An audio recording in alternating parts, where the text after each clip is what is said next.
Everything starts in the future 10 years after creatures have taken over the Earth. Our protagonist, Yangfin, is defending himself from an attack while telling his sister Kingshire to run away. However, the monster kicks him in the stomach.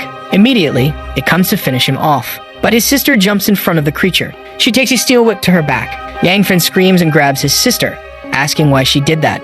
At that moment, he gains the power of a protagonist who has suffered, and he slashes, cutting off the monster's arm and head. He takes the creature's core and tells his sister that you will get holy water. He then takes her to Yanglu Base No. 3. However, as soon as he reaches the gate, he sees two people fighting with all their strength. The problem is that the female competitor is our protagonist's girlfriend. While she is confused by his sudden appearance, a guy named Cloud says he didn't expect him to survive a level 8 boss. Yangfin screams, asking how he knew it was a level 8 monster. However, his sister starts to agonize. He says they'll talk about it later and demands the holy water immediately. But his girlfriend's opponent asks why he should give something so valuable to his sister. Yangfin says he will make a trade and offers his ring.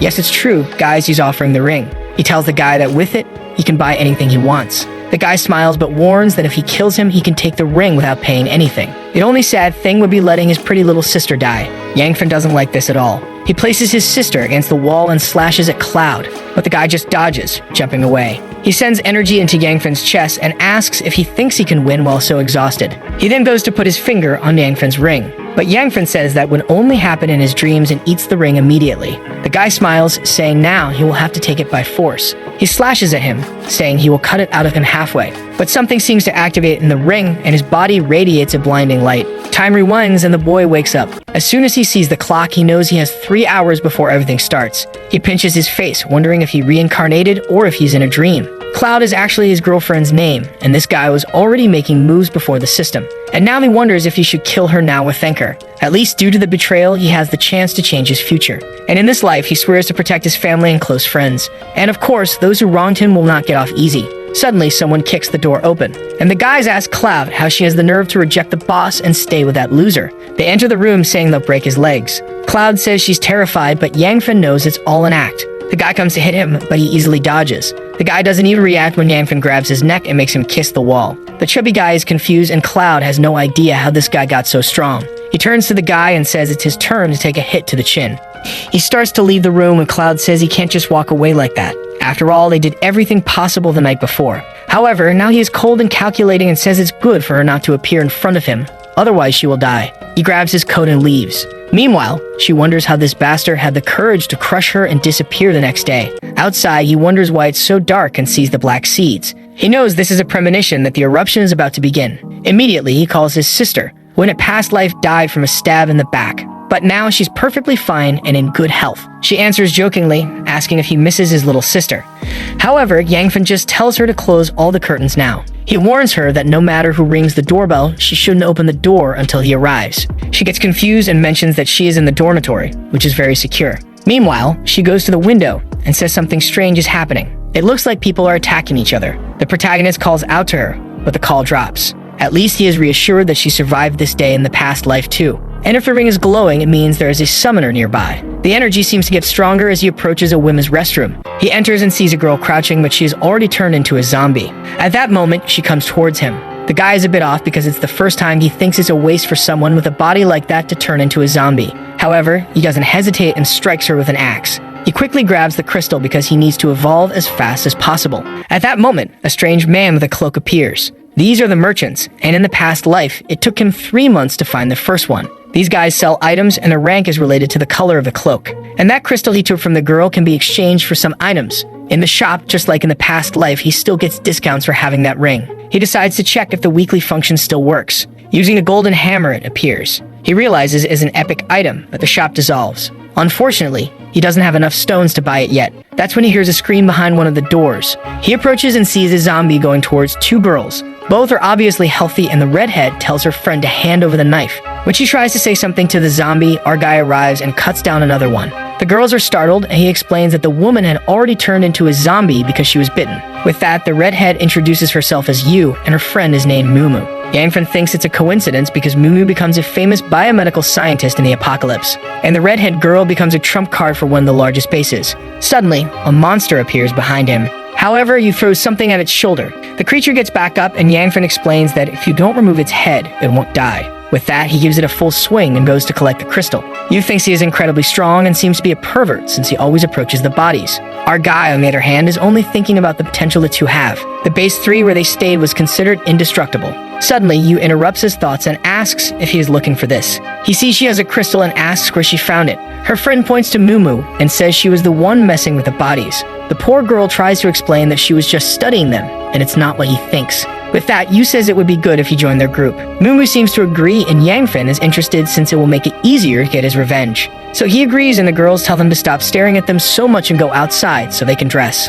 A while later, they come out, and Yu was prepared for the apocalypse as she already had all the gear. They talk about going to a safe place, but Yangfen says the creatures are everywhere and are evolving. That catches Yu's attention, and she asks if they can evolve too. After a while, he introduces himself and says he has 3 conditions. They have to follow every order, hand over all the crystals, and traitors will die. He plans to put the girls to work in the apocalypse. However, they talk among themselves, saying he seems very competent, so they agree to these conditions. With that, they head to school number 1. It's full of zombies, and Yu asks where they are going. Yangfen says just to follow him and collect the crystals. With that, he heads towards the zombies, and they think it's very risky. However, he just raises the axe and cuts the first one in half, dropping the crystal. The artist got carried away because this panel wasn't necessary. She comments that it seems like an accumulation of vitamins and minerals, and maybe that's why they became zombies. Yu wonders if they would turn into zombies too by eating it. But if that were the case, why is Yangfen so keen on collecting so many? While they were watching him, a zombie approached from behind. However, it seems a car ran over it. A guy says that despite the circumstances, he found Yeonyu again. His name is Mutian, and he is a fanatical follower of the girl. The two already wonder why this piece of trash is there. Meanwhile, Yangfen is killing zombies, wondering why they are so distracted. These girls seem to be in Disneyland, and Yu is saying the guy is the prince of the school. He turns around, but Mutian starts talking to him, saying that he could be a good bodyguard. That offer reminds Yangfen that in the future, he will be out of money and in need of food and weapons. However, at that moment, Mumu was being attacked by 2 zombies. Yangfen ignores the conversation and kills the 2 zombies, saying they attracted too much attention. From a distance, Mutian tells him to come back while our guy has already run off. The guy starts getting angry because even the zombies are running after him. And now the trio is surrounded. What Yangfen finds most frightening is that nearby there is a second-tier flower, which is an evolved creature. Mumu asks if even plants are becoming zombies. At that moment, the flower's pollen begins to fall on the zombies. Yangfen warns that it's a technique it uses to take control of the creatures. He continues killing as many as he can, telling them to follow the path he is clearing. Mumu is about to be attacked when Yu kicks the monster. Our guy is impressed that she is fighting without any weapons. Then the guy approaches with the car, telling Yu not to fear because he will save her. With that, he accelerates and starts running over a bunch of zombies. He reaches the door and Yangfen tells everyone to get in with him.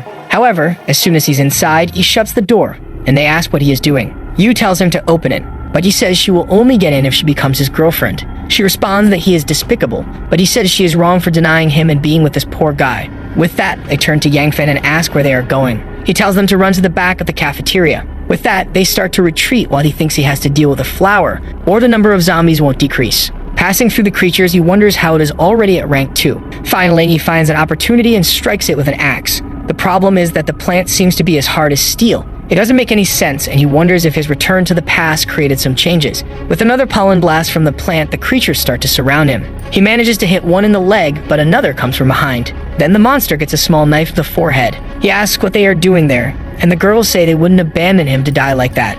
He notices a scratch on Yu's arm and asks if she is hurt. She tells him to ignore it and focus on destroying the plant for now. Mumu explains that she wants to use that gas cylinder to set the creature on fire. With that, Yu goes to the front to hold off the zombies. He grabs the cylinder, throws it at the monster, and lights it up. With that, the monster burns, and he is grateful it's a rank 2 creature.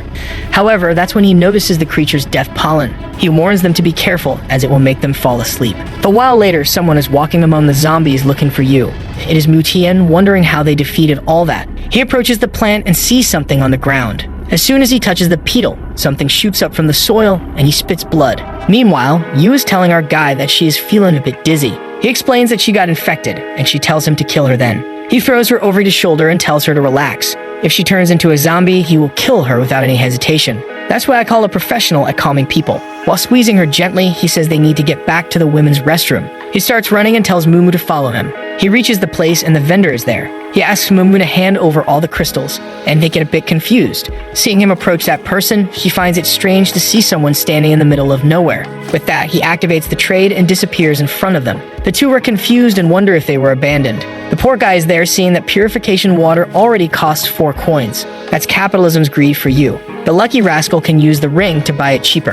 That's right, the oldest profession in the world. After buying everything, he spent 40 crystals and still has 60 left. He takes the item while thinking that in this life he won't be anyone's slave.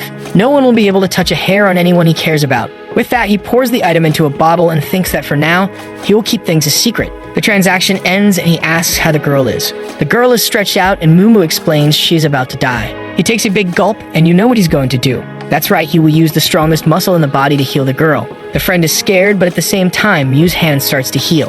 As soon as she wakes up, she shoots at our guy, thinking he believes this will save anyone. He tries to explain it was the only way when the friend throws herself, thanking him for not letting her die. Yu concludes that it must have something to do with the hooded guy. Our guy says she is smart and explains that getting close to him allows you to enter a trading area. However, he tells them to hurry as they can't waste time. Once outside, he advises them to take advantage of the fallen zombies to collect the crystals. Then one of the zombies approaches. He realizes it's Mu Tian. However, he notices something and tries to protect the two girls. At the same moment, a Tokyo Ghoul-style attack comes for Yu, but our guy is a hero and saves her again. Mumu almost swerves, and he warns that the plant has a distance limit. However, the two are startled. She has been immobilized and is scared about this. Thank God Yangfin cuts it down before the video falls apart. He tells them to be more careful, and she apologizes for being so slow. The plant sends out a toxin attack, and he warns everyone to cover their mouths. However, once again, the creature comes from behind. This persistent little plant is almost killing him, but he has the legendary ring that instantly purifies impurities,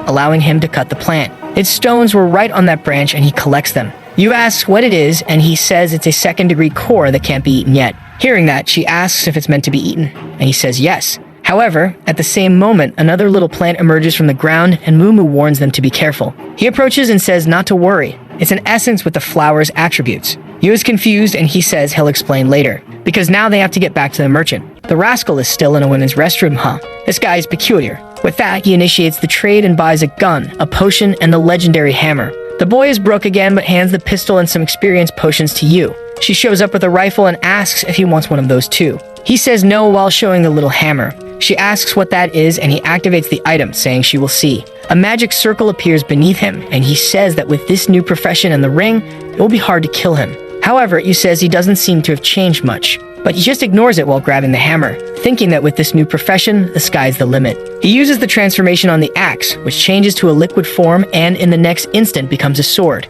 He explains that a forger can build any weapon and add an essence. He approaches the one he obtained and a blue aura emanates from the blade. He explains that like the plant, this blade now has the attribute to paralyze enemies. Mumu asks if he could upgrade her scalpel. He grabs a shower head for more metal and makes 2 small knives. The two are impressed, saying it defies logic. He tells them to drink quickly, and Yu doesn't hesitate and hands one to Mumu. They ask if they will gain abilities, and he explains that only physical powers. The scientist already wanted to observe the potions and make her own, but because of the current risk, she drinks it quickly. With that, they start to glow a little and feel full of energy. He points in a direction, saying it's time to go save his sister. Finally, he remembered the poor girl, right? The zombie attacks him outside the car, and he accelerates towards it. They arrive at the women's dormitory in building number 1. A bunch of zombies is following the car, and they try to block the stairs using it. They stop there, get out, and start running. However, in the corridors, he feels something is not right. As he approaches his sister's room, the door is open and the window is broken. Yu squats peculiarly, saying his sister seems to have been hurt there. Our guy thinks that's impossible. Mumu goes to the bunk bed and says there's a phone there. It shows that her sports watch was disconnected 15 minutes ago. He says she can't be far, so they go looking for her. Meanwhile, on the 7th floor, a bunch of girls are tied up in a room. A guy grabs the protagonist's sister's chin and says this apocalypse is great because now they can play Uno together. She tells him to shut up or he'll get beaten by her brother, but he tells her to shut up. As she screams, he says that's what makes it fun. She thinks she should have listened to her brother and not opened the door for anyone. That's when someone kicks the door. She's overjoyed to see it's her brother, and our guy doesn't look like he came to play Uno either. Before the guy can say anything, he gets slashed in the chest. The guys nearby start saying he's crazy to come alone, but Yangfin just ignores them and tells his sister not to worry. He delivers another Photoshop cut and another guy comes from above, but gets a little poke in the forehead. Yu finishes the last one. In 2 seconds, the last fool is alone there. He falls to the ground begging to be forgiven and not killed. Yu says she feels bad for killing someone. Yangfen tells her not to worry because these guys deserved it. With that, he unties his sister, and she comes to hug him, saying she was very scared. The other girls in the room thank him for saving them and say their safety now depends on him. However, the boy is cold. He says he rejects both of them. He points to the side and says he doesn't want to take care of trash in this end of the world, explaining that if they don't fend for themselves, they'll end up like those two on the floor. Finally, Mumu arrives on the top floor, and he says they found his sister, so it's time to go. The poor girls are just envious seeing that our guy will only protect those three. On the second floor, they observe that the car is surrounded by zombies, and our guy says he'll take care of it first. He jumps down, kneeing one and slashing another. He looks up and tells them to come down, it's all taken care of. In the next scene, they are approaching some other place. His sister says she's really hungry, and he tells them to stop at a supermarket. Yu says it's risky, but Mumu comments that they will need as many supplies as possible to survive. With that, she agrees and accelerates. They stop in front of the guard, and Yang says he'll handle it. He slashes and opens the door, and they're inside. Yu finds it strange that there's no one inside, and Mumu agrees. All the zombies are at the windows, but none of them are inside, until King Zhura points out there's blood in one area. In one of the corridors, there's a giant pool. Mumu warns that it's human blood, so they should be careful. Our protagonist just tells them to go back and gather supplies while he deals with it. As he approaches the glass, he sees meat with blood on top. Probably someone cleared the zombies from inside and then attracted them to stay around. Yu says they found 2 backpacks full of supplies. Anfin knows that even though the ring can store some items, he will need more ways to stock up. That's when he feels something strange. On the second floor, someone is watching the camera, asking if it's her ex-boyfriend. Next to her is Claudia, dressed as a bunny, saying he was never her boyfriend and that what happened in the morning was just a joke. However, he explains that he's a strange guy who woke up very strong as soon as this madness began. He grabs her face and asks if she's lying. She says no. He then says she will be mistreated tonight. Claudia looks at the camera, seething with anger at the protagonist. She says the bastard not only found another girlfriend, but also abandoned her with this pervert. Wang sees Yu on the camera and says she's not bad. And Claudia, who's not stupid, says it would be good if they had all 3 girls. Obviously, her plan is to be spared. The market guards say they have to deal with this because it's their supplies. Yangfen realizes there's a camera and tells everyone the rest as he needs to gather some things. He approaches Yu and warns her that they are being watched, so they should be careful. He whispers a plan to her. A while later, he's walking around since all these items will become extremely expensive, and he'll need to store a lot. The problem is that currently the ring only has a capacity of 10 square meters. He picks up a bottle from the ground and throws it at the camera. Without anyone seeing, he pulls a lot of supplies into the ring. At that moment, a knife comes flying, and someone tells him to stop stealing. But our guy dodges and asks what this stealing business is about. Looking back, he recognizes Wang Weilong, a bastard who made his life hell before the apocalypse. The guy doesn't hesitate and tells his friends to break the protagonist's legs. However, he elbows each one in the chin, and they both pass out. The other guards are confused about how this young guy is so strong. Wang says he sent people to capture the girls, and if he resists, they will all die. But someone behind asks what he's talking about. It's Yu, saying he sent a bunch of trash. The guy is confused that the girl took down his friends. With that, he throws himself at Yang's feet, saying he was commanded by a guy named Zhao Yun.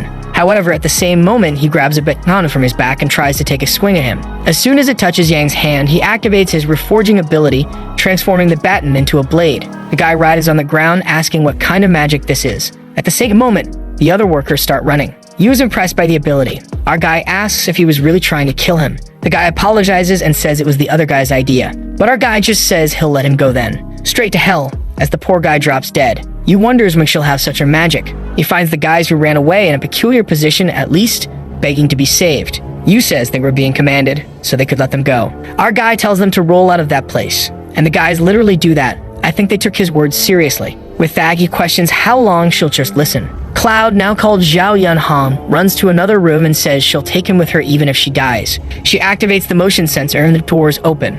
Our guy knows it was her doing. He tells Yu to go up and turn off the sensors while he holds off the zombies. His sister and Mumu come running and our guy throws himself in front. The poor girl, trembling, tries to protect King Zhura, saying she doesn't need to worry. Yu approaches the control room. As she goes to open the door, Zhao Yun tries to hit her with a baton, but she dodges. She puts him in a chokehold, and soon after he's tied up on the floor. Wow, kudos for the bandaging. While she curses, Yu tells her to shut up because she's closing it. The problem is, so many zombies are passing through the door that she can't close it. Yang Feng tells her not to worry, that he's still there handling everything. A while later, they come down and Zhao Yun tells our guy that she's getting beaten by Yu and he needs to save her. Yu says it doesn't make sense, but Zhao Yun explains that she only opened the door to help them deal with the other guys. With that, our guy grabs her face and asks if she really wants to help. She brings out the heavy artillery and says she loves him too much. Our guy then says he'll give her a chance to prove her love and throws her out tied up. With that, she gets bitten. And that's it. She's writhing on the other side of the door. King Shur feels relieved that she died, and Yu asks if that girl was really his ex-girlfriend. He just says yes, and she says they can sleep there tonight and rest since there are bathrooms and places to change. They take a shower, and Mumu, after taking the level 1 potion, doesn't even need glasses anymore. Meanwhile, our guy doesn't stop and is in the market collecting everything. The next morning, 3 guys approach the door, but as soon as they enter, there's nothing there. They wonder how it's possible for everything to have disappeared. One of them sees there's a second floor and tells everyone they have to go up there. The guys say it's risky, but the strong guy tells everyone to go first. When he opens the door, a blade comes at his face. It's our guy, and the chubby one begs not to be killed because they aren't zombies. Seeing Yangfin's quick slash, the ones behind don't want to do anything. Suddenly, Yu opens the door and asks who they are. The guys beg to be saved, saying they just wanted something to eat. Our guy just lowers the blade and tells them to disappear because there's nothing there. However, the guy points to Yu and says he's sure there's food in the backpack. He makes a villainous face, saying there's enough there to keep them alive. A knife flies past the heads of the two, and she warns they will die before taking anything. The guy realizes that if it hit his head, he'd be dead. The guy in the green jacket apologizes, saying they're leaving. The strong guy asks if they're really going to do that, and his friend says to just follow them and set an ambush. The chubby one says he's not in the group with those guys and all he wants is some cat food. He even knows of a base with protection. When Yu starts to say something, something passes behind her. It climbs onto the chubby guy's shoulder, who says not to do anything. It's a kitten eating. He explains he came to the supermarket to see if he could get some canned food for her. Yu tells him to get it from downstairs, but he explains there's nothing left there. Yangfin says he heard some sounds at night and someone must have stolen everything. Suddenly, King Shur appears, saying the kitten is very cute. She asks to hug it, but Yangfin explains that the creature is mutated. The chubby guy angrily says his pet hasn't turned into a monster. King Shur insists, saying she wants to touch it. He says no, but she ignores him and picks it up. She says they are now sisters and that she'll even share some food. A while later, the chubby guy asks if they won't come with him to the military base, and they say no. King Shur is sad and waves goodbye to the kitten. At that moment, someone approaches. It's the guys from before bringing a bunch of zombie dogs. They approach, apologizing but saying they are scared. However, they exchange glances, signaling to start the plan. One of them grabs King Shur and another goes to attack Yu. As soon as the blade touches her, Yangfin grabs his arm and warns him that he knew their intentions. Raking the man's hand, he agonizes, begging to be released. Meanwhile, the other 3 are fighting over the resources. Seeing no way out, he warns about the zombie dogs. As the chubby guy gets distracted, he snatches the backpack and escapes on the motorcycle. Looking back, Yangfin sees the dogs coming and King Shur tells him to be careful. In that moment, our guy grabs the other by the arm and throws him to the beasts. He tells everyone to take advantage of the distraction and run to the car. Yu asks Mumu to hold the backpack, and Yangfin tells her the beasts aren't that strong. With that, his sister arrives with the car and tells everyone to get in. As they were running, Yangfin looks back and sees a mutated level 2 dog. He tells them to go ahead while they insist he gets in. However, he says not to get in the way and defends against the dog's attack. In the car, Yu says they need to go back to help, but Mumu explains it's better to trust Yangfin. Meanwhile, our guy defends against the attacks and is almost on the ground, about to be devoured. However, he seems confident and tells the dog he needs to teach it a lesson. A swing in the blade to the side decapitates it. With that, he collects another white core, but a legion of devil dogs is approaching. The car stops and Yu tells him to get in. She grabs his hand, and strangely, this girl seems to have some problem that got completely healed. And she pulls him into the adventure. This one is a professional player. They speed up the car and our guy tells the chubby one to flee quickly. But looking back, King Shur notices that the wound isn't doing well. He seems to be losing consciousness from blood loss but tries to pretend everything is fine, saying she'll be better soon. Our guy takes a look, says the cut is too deep, and now knows they need to find a vendor. He tells Mumu to stop the bleeding and instructs the chubby guy to head towards a pharmacy. He explains that there's nothing in the pharmacy and says he can take them to a base with doctors. Our guy agrees and they head in that direction. A while later, they arrive at the base of a giant building. He remembers being saved there in the past life too. The only problem is that the doctors there were killed because they saved people for free. With that, the girls help Yu, and the chubby guy tells everyone to follow him. He runs to the guards and asks for help, saying they have someone injured. But the front guards say no infected person can enter. Yu shows the wound, saying it was a stab, not a bite. However, the guards don't seem to care, saying if they say no, no one enters. Actually, each one there will have to pay 100 crystals, and she will have to pay at least 1,000. Yangfen says it doesn't matter and shows that he has much more than that and even a crystal worth a lot. The guys are startled by the amount, and with that, they say they can enter then. However, they whisper to each other that as soon as Yangfen turns his back, they'll finish him off. But our guy notices the reflection of a blade on the wall and asks if they're planning to kill him. Before they can respond, he warns they don't have the skill while delivering a slash. The first one goes down and his friend is terrified. He tries to attack our guy but gets hit in the back. Yu says it serves him right, but she feels pain and Yangfin tells her to be careful. His sister takes Yangfin's crystals and shows that besides those, they only had 4. Now the chubby guy is scared, thinking he's joined a group of killers and needs to flee. Then someone from the second floor calls out to them. Clapping his hands, he approaches and asks the boy's name. Our protagonist introduces himself, and the guy says he was the owner of a security business. He is the owner of that base and offers Yangfin an opportunity to work for him. The protagonist responds that it's a good offer, but for now, the priority is to treat his friend. With that, the guy orders a bald guard to take them to a doctor. As he watches them go, he thinks Yangfin has a lot of potential. They arrive in front of a shop and find it strange that it's the hospital. However, Yangfin enters and says they need a doctor. A guy with glasses says it's him and tells them to bring the patient. Yangfin notices that it's not the doctor he expected to be there. After examining the wound, the guy says a blood transfusion and a tetanus shot will cost 5,000 crystals. The chubby guy says that's a ridiculous price and pure greed.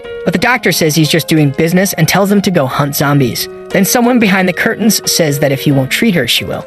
Our guy is startled. Obviously, it's a doctor who saves some lives and ends others. As she goes to examine Yu, the other doctor shouts that she can't waste the resources there like that. But she responds that the ethics of the profession do not allow her to let a patient die. The other guy tells her to shut up and says he owns the place and moves to slap her. But someone grabs his hand. It's Yangfin who says if he wants to keep that hand intact, he better stop. The guy withdraws, saying he'll talk to General Leopard, and he'll sort this out. The doctor then tells him to leave the room because she needs to treat the girl. The psychopathic Yangfin suddenly asks to be the doctor's boyfriend. He's thinking that she saved him so many times in the past life that he wants to help her as much as possible. But his friends are confused, and the chubby guy wonders how many women this guy needs. She's a bit confused and says she doesn't even know him well. While wondering why this lunatic suddenly came to confess like that, he says they can get to know each other side by side, and she calls him shameless. Meanwhile, Yu is lying down, getting a bit annoyed. The doctor then kicks him out of the room, saying she needs to treat the girl. A while later, she tells them to come in as Yu is better. Everyone goes to talk to Yu, who says she's feeling a bit better. But then someone nearby says they are the ones who don't want to pay crystals. General Lippert arrives with a group and says medical resources are scarce, so they have to pay the crystals. Yangfen says he wants to pay, but 5,000 for a cut is too much. Or are they creating this gang to extort people? One of the henchmen points at the protagonist and asks if he wants to die. However, our guy activates his ability and, like Woody Woodpecker, redirects the guy's weapon. Leopard says the boy has skills and would even consider letting this treatment be free if he joined them. But he warns that if he doesn't comply, then he will have to be punished. Halme has the fire ability, and the guy on the left has the earth ability. And at the same moment, they send 2 attacks toward the group. Our guy stretches out his hand to save Lin Miao, already pulling her from the attacks and throwing her over his shoulder. He's worried about almost letting her die while she thinks that it's clear he has abilities. Knowing that the guy's group might have even more abilities, he says he'll join them, but they have to leave the doctor alone. The guy asks how he's going to use his ability to do that, and Yangfen is sure he'll make great use of the craftsman class. He explains that he can make items from the shop 80% cheaper as long as he has the materials. Leopard says it's a great deal but warns him to fulfill his part. He then orders someone to prepare the accommodations. Meanwhile, Mumu questions if they are really going to stay among these bad people. Our guy explains that he's just taking advantage of the situation for you to recover and to get more resources. In one of the rooms, the boss comments that the plan is to steal part of his team and force him to make weapons for the rest of his life. The girl seems all motivated, saying the boss always plans very well. As they were being taken to their accommodations, a guy blocked Yangfen and said he would take him to make weapons. Our guy just thought it was a pity he'd have to advance the plan like this. His sister wanted to go along, but the guy refused. Yangfen told her it was fine and to rest. They entered a vault, and the guy showed him more than 5,000 low-level stones. He warned that if he couldn't make the weapons, everyone would be thrown to the zombies. Seeing so many crystals, Yangfen knew these guys had a lot of armament. He also pointed to a pile of materials, explaining that they'd been storing them because they didn't know their use. However, our guy saw this as a perfect chance to make equipment for his team. He explained to the guy that he doesn't like people watching him forge, so he should leave. The guy warned him not to try to escape because the place was like a sealed box with no way out. Seeing the items, our guy thought they were really idiots for not knowing the value of those things. He even found a spatial stone that serves to create storage spaces. He gathered some of the materials and began producing various items. A while later, he produced the best items but was exhausted. He decided to keep those to avoid drawing attention and also a few of the guy's stones. Outside, they were questioning if he could really turn trash into weapons. Another guy explained that he has a rare ability and is now a new employee. Not to mention, he also brought many beautiful women to the base. Yangfen then left the room, warning that anyone who touched his companions would die. The guys explained that they would check the weapons, and if they were bad, he wouldn't see the sun tomorrow. When they got there, they saw several first-order blades and were impressed. It cost a total of a lot of trash and 3,600 stones instead of 6,000. Yangfen explained that at his current level, he could only make 10 weapons a day. The guy slashed the wood and was impressed, thinking that if this is the case, they can't lose the boy. Yangfen then said that now that he had delivered the weapons, he wanted to see his companions. The guy said fine and told a guy with glasses to take him there. The only thing he found strange was that he didn't receive any expensive agent to install in these weapons. With that, the guy opened the door, and when he entered, the girls seemed to be very at home. They felt embarrassed, asking why he didn't knock on the door. He just ignored it and threw a bunch of stuff on the table, saying he made equipment for them. His sister was impressed that he pulled out all those items from that collar. She immediately grabbed it from his hand and shook it to see if more things would fall out. He explained it was a secret storage and that she could keep it. He also gave his second-order Desert Eagle and glasses to Mumu. Yu was impressed because it was an infinite ammo weapon, and Mumu's item could analyze any other item. Sinan enters the room and Yangfen throws his shield to the boy, saying it will help defend against the zombies. He also throws a vest to the doctor, saying it will protect against mutants. She looks surprised and thanks him. Meanwhile, someone took the weapons Yangfen produced to Leopard for inspection. He tests them on the table and is impressed, saying the weapon is as good as the one he uses. Then the subordinate asks if it's time to take his women hostage. The boss says not yet, as they still have him in their grasp. They must remember that once the bullets run out, these melee weapons will be the best thing in this place. And there's nothing better than having a fool like Yangfen to keep making everything. Our guy sees them leaving for the collection and knows they like what he produced. This means he'll receive even more materials. When the revolution starts, he'll already have a Megazord team. Someone knocks on the door, saying there are people there. He opens it, and Lin Miao explains that Leopard's girlfriend is there to talk to him. He goes to the room and she introduces herself, saying the materials for today are ready for him to make a good weapon. However, he replies that he'll do it in the afternoon because he's still recovering. Our guy likes to see that Leopard seems very ambitious, but Hami says not to be so direct and that she can go to his room to help him produce. However, he grabs her by the arm, saying he has more things to do. The girl insists, asking what it is and saying she can go along. He asks if in such a big base there are any negotiators. She says yes, but to use them, you have to pay 3,000 crystals. Our guy thinks it's a rip-off but has no choice and asks to go take a look. She takes him to the door and the guys there are all heavily armed. Hambi asks to enter and he sees a rank 2 negotiator. He knows there's good stuff and hands over the 3,000 to use it. The guy explains he has 5 minutes, so he better hurry. He opens the transaction and starts observing everything available. He notices that almost all the evolution and ability items have been bought. However, there's a type of challenge that has been attempted twice. High-level trades have this system where you can enter a test, and if you win, you get the item. Knowing he doesn't have much time, he activates it immediately and finds himself in a closed room. At least time passes slower there, so he has about 50 minutes. At the same moment, a metal paw steps on the ground and he finds himself facing a mechanical bear. He doesn't flinch and just draws his blade, charging forward. The monster strikes his sword, and he realizes it's a third-order creature. The poor guy is thrown far, realizing the monster is faster, stronger, and bigger. However, he knows that if an 8th-level creature has a weakness, this one must have one too. When the monster comes to swipe at him, he puts the blade along with his arm and ends up cutting it. He tried to activate the paralysis effect, but it's still too weak. However, that pause the creature had was enough for him to jump and deliver a slash to its neck. With that, the bear falls defeated to the ground. Then someone says this kid is very interesting. He finds it strange, and with that, his forging skill rises to level 2. Someone was talking about searching him when he comes out of the bathroom, saying the 5 minutes hadn't passed. But the guys surround him and say they have to search him. Yangfen says he has the right to 5 minutes and got authorization from Leopard. However, the guy explains that it's forbidden to buy weapons, so he'll have to hand over everything he got. Hami says it's best for him to comply or he'll suffer the consequences. Our guy didn't like that and says he didn't trade anything because he didn't find the medicine he wanted. The soldier says everyone tells that lie. And Yangfen asks what happens if they don't find anything. The guy says he might even die because it doesn't make sense for him to be there for 5 minutes and not get anything. Our guy spreads his arms and tells them to search, but to remember what he said. The guy orders everyone to start looking. A while later, they tell the general they really didn't find anything. Out of nowhere, the guy gets startled, he grabs from the hand and hits him on the forehead. With that, he's on the ground and Yangfen says the price is paid. He looks at Hami and asks if she wants to take a look too. Poor girl, trembling, says she's quite fine. Our guy warns that if she threatens him again, she'll be killed. And the crazy girl says that seeing such a brave guy makes her want to go to the gym and do squats. That's it. He ignores it and tries to leave, but she grabs him and says it's time to forge weapons. Again, he pulls his arm away and says he has no interest in someone else's woman. The crazy girl didn't like being rejected and says soon she'll make him her slave. In the room, Lin Miao comments that Yu's wound is already getting better. They believe it's because of the evolution of bodies in this world. In the living room, they are worried about the protagonist's safety, but Mumu says the biggest risk is probably them being there,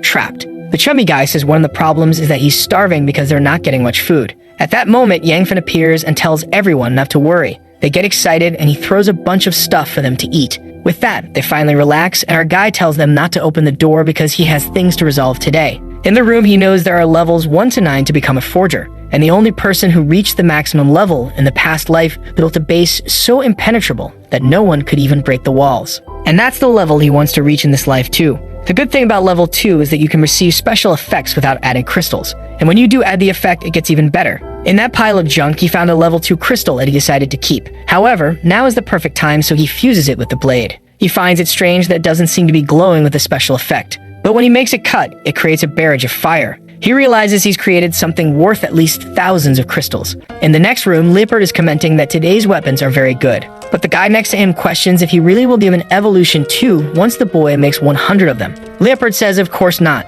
As soon as the boy makes 99, he'll say they're all trash. 7 days later, he delivers another batch of weapons. As always, he takes the best resources, produces good things, and hands the trash to the guys. He goes to the usual bathroom, and now everyone greets him.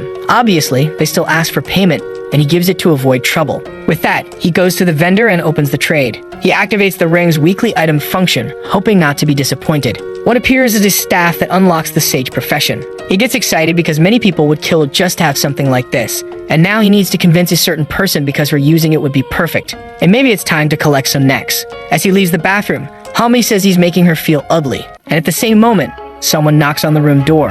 When they open it, it's the henchman from before saying the girls now have to go with them. Kingsruler tries to run, but the guy orders everyone to be captured. They hide behind Yun, who, with her level 2 gun, warns that their heads will explode. Their boss says his skin is steel and she'll embarrass herself if she does anything. She ignores him and shoots him in the arm.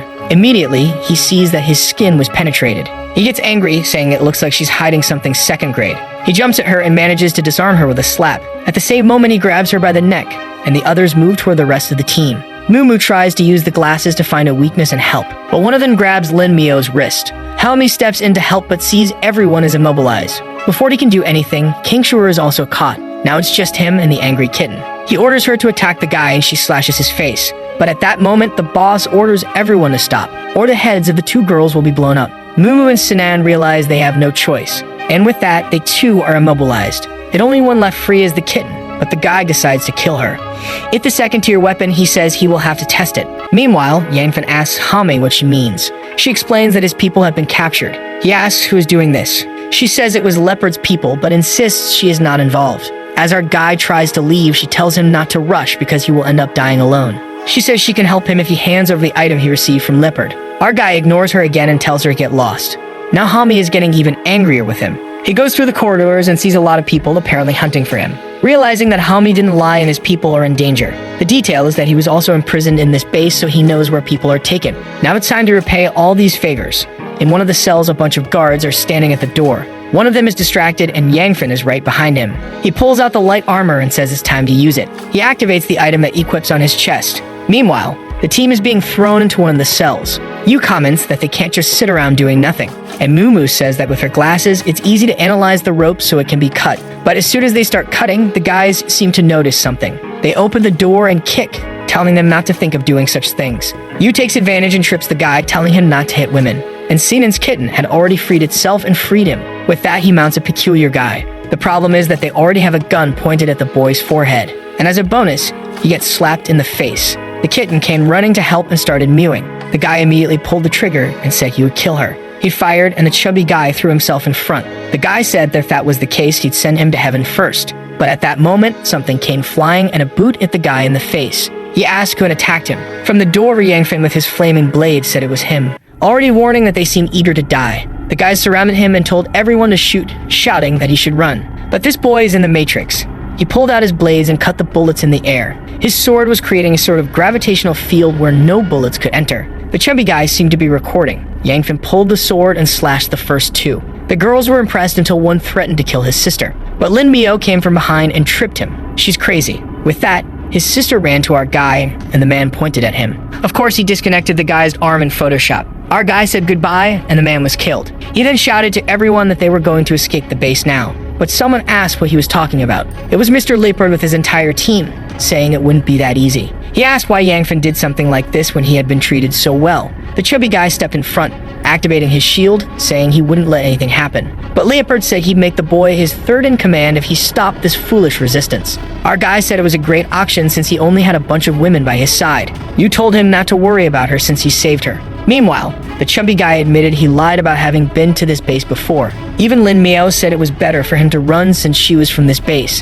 However, Yangfen said the offer was good, but he wasn't very interested. Mumu pointed out a weak spot on the wall and he broke it immediately. With that, the kids started to escape by climbing the rubble. Leopard ordered them to shoot, but Sinan stepped in front with a shield defending everyone. However, one of the awakened ones jumped, asking if that move could be blocked. Sinan realized he was going to die, but Yangfen slashed midair. The guy managed to dodge and activated an earth magic in his direction. Our guy dodged to the side, activating the blade and moving forward. The slash hit the neck, and even with tough skin, it left a cut. The guy asked how it was possible to break his petrification, but Yangfen just jumped, saying he would die without knowing, and slashed him. The girls kept urging them to escape, and Leopard ordered his men to finish them off. The chubby guy stepped in front, but our guy told him to run while he protected them. The girls started pulling Sinan, and the guys even launched a bazooka shot. The problem was it hit the ceiling, closing the exit. Yangfen took advantage of this to slip through and jump to the other side. With that, his sister celebrated, and he returned the weapon to Yu, telling her to be more careful. She got emotional seeing that he hadn't forgotten her.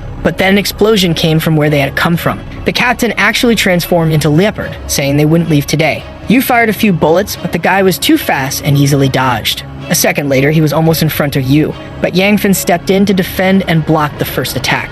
He warned everyone to flee because no one stood a chance against him. The group had to retreat due to the horde of zombies. Leopard let out a roar, cutting everything around. Yangfen had to run to the group to activate the shield and defend against the attack, realizing that the guy had consumed too many resources. Mumu ran towards a car, telling them to follow, and the other girls went too. While Leopard activates a technique in his paw and warns that now he will tear off Yangfen's leg. He prepares and jumps towards the boy who is calmly waiting for him to arrive. The guy says he's trash and thinks he's going to win with that rank 1 weapon. However, Yangfen slashes at his hand, forcing the guy to defend himself. But all of his claws are cut off, and our guy smiles, saying he made this with the materials that the guy himself gave him. Leopard says it's impossible because he can only make rank 1 items. That's when Yangfen reveals that for a base chief, the guy is very knave. Leopard hesitates for a second when he sees that Yangfen has a second rank weapon and decides to wait for Hame. But in the meantime, the girls approach with a car and gets in to flee. However, the chief concludes that if the boy could really defeat him, he would have come at him. And with that, he starts running after the car, saying he knows he was bluffing.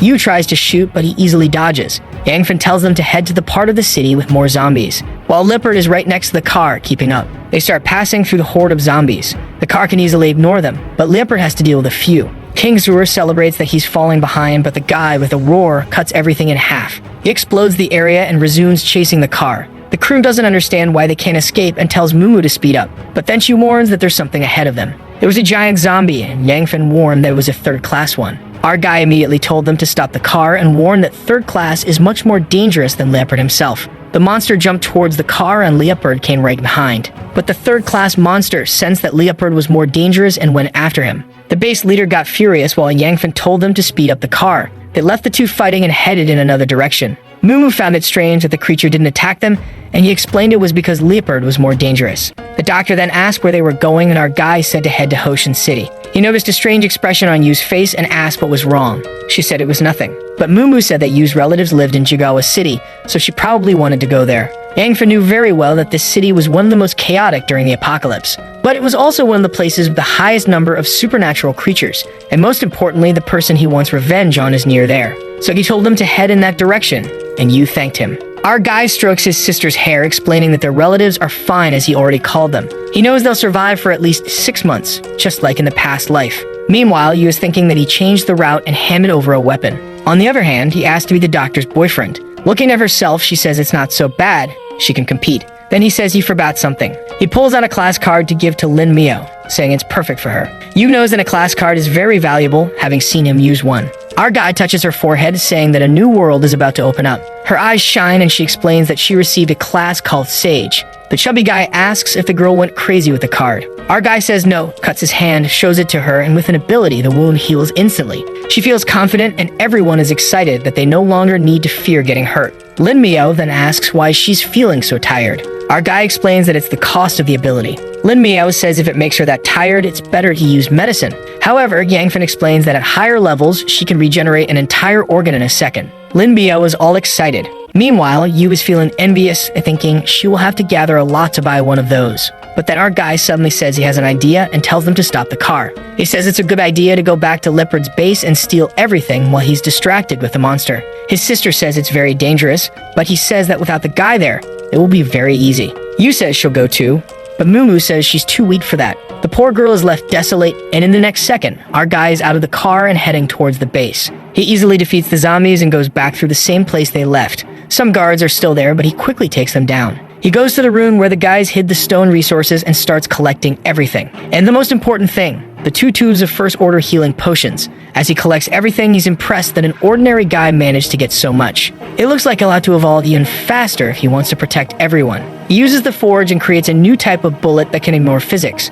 Then Leopard appears, asking what he's doing there again. Clearly, he's in bad shape, with a hole in his arm. Our guy says he came back too fast. His second ranking is really impressive. The guy transforms again, demanding he return everything. However, Yangfen says the perfect time to kill an enemy is when they're injured. The guy takes a swipe and he dodges. He tries another attack and Yangfen blocks it with his blade. Leopard realizes that with his claws damaged like that, he might not have a chance. Suddenly, he starts to flee, saying that next time Yangfen will die. But Yangfen says it's too late now. He strikes him in the back and then pierces him. With that, he's dead on the ground and our guy says that's one less problem. A secondary evolution potion falls from his pocket. He drinks it immediately, saying that now it makes sense why he didn't find anything like that in the vaults. The boy is explosive, now jumping 3 meters high. Zombies are now like paper to him. Outside, he finds a motorcycle and after a while, arrives in the city. However, on the way, the ring reacted, so there was probably a vendor nearby. He went to the location he arranged with the girls and found the car. He followed the tracks until he saw a group gathered around something.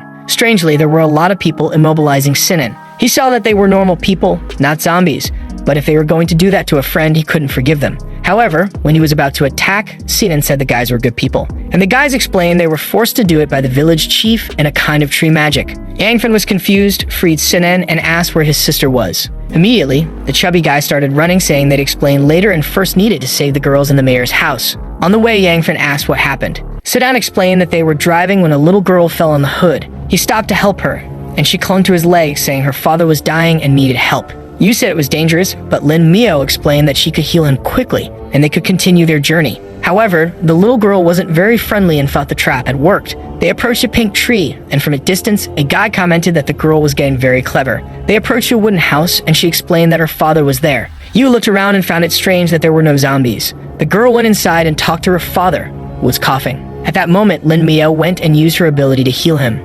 Apparently, the guy was really sick because he realized they weren't ordinary people. He got up and said it was amazing that she was really a doctor. King Shura patted the girl, saying her father was now fine. Meanwhile, Lin Mio was now exhausted. They were about to leave when the father told them to wait. Some guys kicked the door open, asking who the new people in the village were. The father said they could rob other people, but should let these ones go. However, the guys ignored him and said they were going to collect all these girls. The father stood up and approached the chief, telling him not to do that, but got slapped in the face. Yu pointed her weapon and warned that anyone who moved would die. However, obviously, one of them came up behind King Shura and took her hostage. With that, he ordered everyone to drop their weapons, and now they had no choice. The mayor ordered all the women to be taken to his house and the chubby guy to be tied to the pillar. The father begged them not to do it, but he got kicked again. He ordered his daughter to be tied up and warned that if he didn't kill the chubby guy on the pillar, his daughter would die. Meanwhile, Yangfen and the chubby guy were running in that direction. They were a bit confused about the path until a guy in a black shirt appeared and said he'd take them to the place. It was the father of the girl who needed help, and he said they were near the sacred tree. It was over 200 years old and had been protected by the village for generations. However, when the apocalypse started, the tree gained powers and killed villagers. But just when it was about to kill the chief, it stopped a second before. Since then, everyone has been worshipping him, thinking he has control over it. Yangfen knew that trees couldn't be controlled like that unless the guy had an elf mutation. With that, they approached the house. Yangfen arrived with a kick. The guy had immobilized everyone and was about to do something to Yu. But that's when Yangfen showed up. The chief asked where the guards were, and our guy said they were all dead. He jumped towards the guy and told him to get his hands off his woman. He freed the others while Yu was emotional that he called her his. The guy said to wait, that he had an offer to make. Yangfen asked why he was deceiving everyone while the guy was preparing to kill him. The guy tried to react with a weapon, but in half a second, our guy cut off his arm. The girl's father begged him not to kill the chief. However, Yangfen explained that this guy wasn't the chosen one in the tree. But at that moment, another girl was taken hostage. Now the guy's daughter was being threatened. The chief smiled, saying the game had turned. While the father begged Yangfen not to do anything to the guy on the ground, the other one was threatening his daughter. But without hesitation, Yangfen finished off the chief